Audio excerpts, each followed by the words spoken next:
అంటే ఒకేసారి 1,00,000 మంది వరదల్లో ఇరుక్కోవడం అనేది చాలా అరుదైన విషయం. 1,00,000 మందికి దాదాపు 1,50,000 మంది పనిచేస్తూ ఉన్నారు ఇక్కడ. ఎన్డీఆర్ఎఫ్ కానీ, ఎస్డీఆర్ఎఫ్ కానీ, రెవెన్యూ కానీ, మున్సిపల్ కానీ, మేము కానీ, మా కార్యకర్తలు కానీ. కానీ ఎక్కడా కూడా నీళ్లు ఈ ఫ్లో ఎక్కువ ఉండటం వల్ల అది సాధ్యం కావట్లేదు. అందువల్ల వీలున్నంత త్వరగా మొత్తం అన్ని శక్తులను ఉపయోగించి ప్రజల్ని రెస్క్యూ చేస్తూ ఉన్నాం. ఇప్పటికే మార్నింగ్ 6 గంటల దగ్గర నుంచి మిల్క్ ఇచ్చాం, బిస్కెట్లు ఇచ్చాం, బ్రేక్ఫాస్ట్ ఇచ్చాం, అలాగే వాటర్ ఇచ్చాం. అన్నీ సాధ్యమైనంత ఇవ్వగలుగుతా ఉన్నాం. స్థానిక శాసనసభ్యులుగా ఉన్నారు సార్, మీకు ప్రతిదీ తెలుసు. ఇక్కడ ప్రతి ఇంచు కూడా ఇక్కడ ఉన్నటువంటి అనేక మంది అంటే బాంబే కాలనీలో కూడా చాలా మంది చిక్కుకుపోయారు, బయటికి రాలేని పరిస్థితులు ఉన్నాయి అంటున్నారు. వాళ్ళు అంటే 10 అడుగుల వరకు వాటర్ వచ్చేస్తుంది. అంతా తెలిసినా భూమి కింద ఇప్పుడు వాటర్ అంతా పైనంతా ఒకేలాగా కనబడతా ఉంది.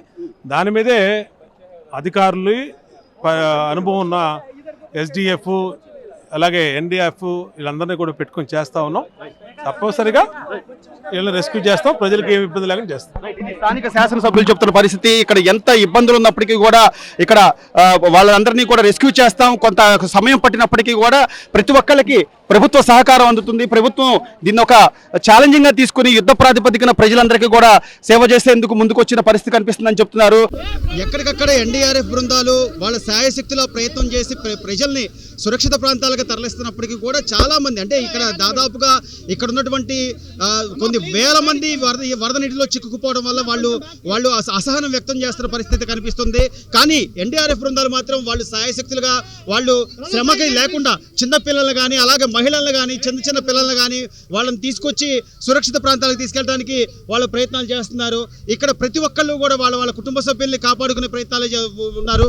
ఎన్డీఆర్ఎఫ్ సిబ్బంది అంతా ఉన్నారు. సార్, ఇక్కడ చాలా మంది దాదాపు కొన్ని వేల మంది ఇరుక్కుపోయి ఉన్నారు. మీరు సాయశక్తిలో ప్రయత్నం చేస్తున్నప్పటికీ వాళ్ళ నుంచి ఎలాంటి సహకారం అవుతుందంటారు? ఏంటి సహకారం? అయితే మేము సాయశక్తిలో మేము ప్రయత్నిస్తున్నాం సార్.